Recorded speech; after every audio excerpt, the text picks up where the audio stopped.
بڑی اہم آیت مبارکہ ہے. اگر اس کو ہم جان لیں گے، اس آیت کو اپنے دل سے تسلیم کر لیں گے اور اس کو اپنی عملی زندگی میں داخل کریں گے، خدا کی عزت کی قسم یہ لڑائی جھگڑے، یہ طلاق، یہ خلا کے واقعات ہمارے معاشرے سے ختم ہو جائیں گے. قرآن مجید میں اللہ تبارک و تعالیٰ نے کیا فرمایا ہے میاں بیوی کے رشتوں کے تعلق سے؟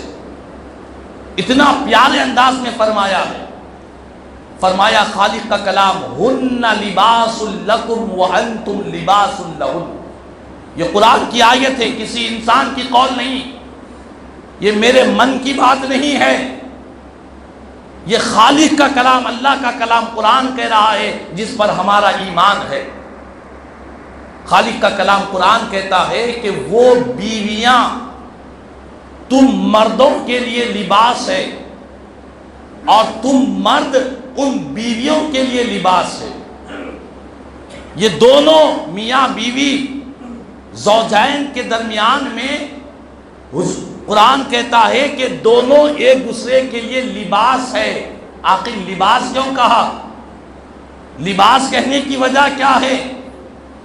کوئی اور جملہ بھی خالق کا کلام بیان کر سکتا تھا، لیکن اللہ نے لباس کہا ہے، اس کی وجہ کیا ہے؟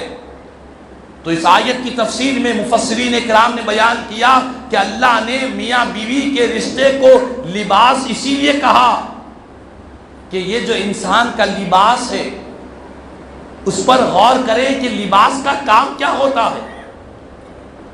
لباس کا کام یہ ہوتا ہے کہ انسان کے جسم کے اندر جو عیوب ہے، جو خامیاں ہے، جسم میں کہیں پھوڑا ہے، پھونسی ہو گئی، کھجلی کی وجہ سے جسم لال ہو گیا، پھوڑے پھونسی آ گئے جسم پر، لوگ دیکھتے تو کراہت محسوس کرتے.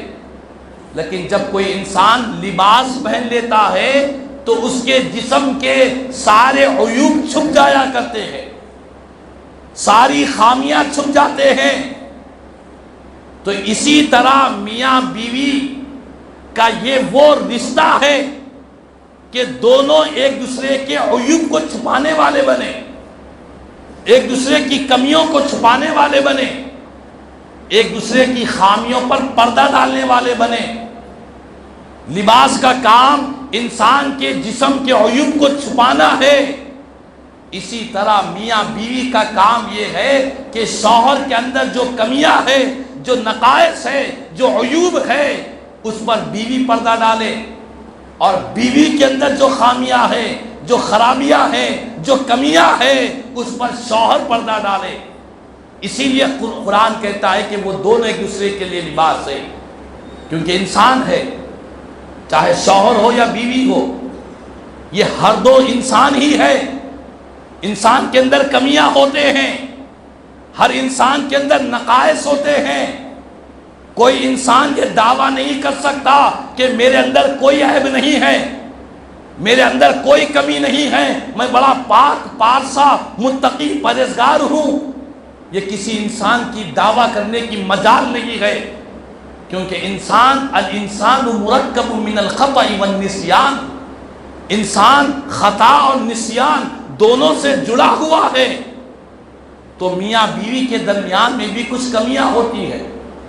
تو ان دونوں رشتوں کی اہمیت یہ ہے کہ ہر دو اپنی ذمہ داری کو سمجھتے ہوئے ایک دوسرے کے عیوب پر پردے ڈالے، دنیا والوں کے سامنے ظاہر نہ کرے. آج قرآن کی اس آیت کو دیکھیں اور اپنے معاشرے کو دیکھیں. ہمارے معاشرے میں کوئی فالٹ، کوئی کمزوری بیوی کی طرف سے شوہر کو مل جائے یا شوہر کی طرف سے بیوی کو مل جائے، دونوں اپنے خاندان والوں کے سامنے، اپنے رشتہ داروں کے سامنے، دنیا والوں کے سامنے ایک دوسرے کی عیوب کو اچھالتے ہیں. اور آج تو سوشل میڈیا کا دور ہے، بات بڑھتے بڑھتے رشتہ دار، دوست، پڑوس بازو چلے گئے ہیں. ساری دنیا کے سامنے عیوبوں کو، ایک دوسرے کی کمزوریوں کو، ایک دوسرے کے نقائص کو ساری دنیا کے سامنے بیان کیے جا رہے ہیں. افسوس کی بات ہے، شرم کی بات ہے. ایک دوسرے کے عیوب کو چھپانے والے، ایک دوسرے کے عیوب کو ظاہر کرنے والے کیسے بن گئے ہیں؟ یاد رکھیں، ہم نے بزرگوں کی کتابوں میں ایک واقعہ پڑھا ہے کہ ایک شخص کا انتقال ہو گیا. وہ بڑا گنہگار آدمی تھا، خطا کار تھا، لیکن انتقال کے بعد کسی نے اسے خواب میں دیکھا کہ وہ جنت کی نعمتوں سے مالا مال ہو رہا، جنت کی نعمتوں سے سرفراز ہو رہا ہے. دیکھنے والے نے کہا کہ اے بندے، تو گنہگار تھا، ہم نے اپنی آنکھوں سے دیکھا، تیری ساری زندگی گناہوں میں گزری، تو کیسے جنت میں چلا گیا؟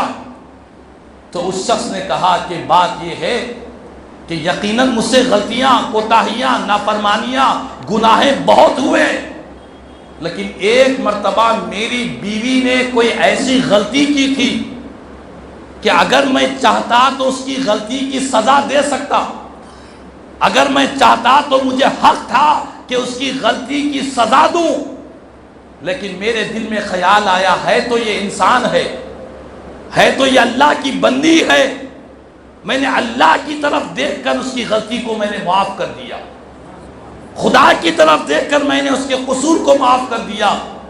جب میں مرا تو خالق کی طرف سے یہ حکم ہوا کہ اس بندے نے بندہ ہو کر میری بندی کو معاف کیا، میں تو خالق و مالک ہوں. فرمایا کہ بندے، تو نے میری بندی کو میری خاطر معاف کر دیا تھا، آج میں تیرے سارے گناہوں کو معاف کر دیتا ہوں، آج میں تجھے جنت کا پروانہ دیتا ہوں. تو کہنے کا مقصد یہی ہے کہ ضرورت اسی بات کی ہے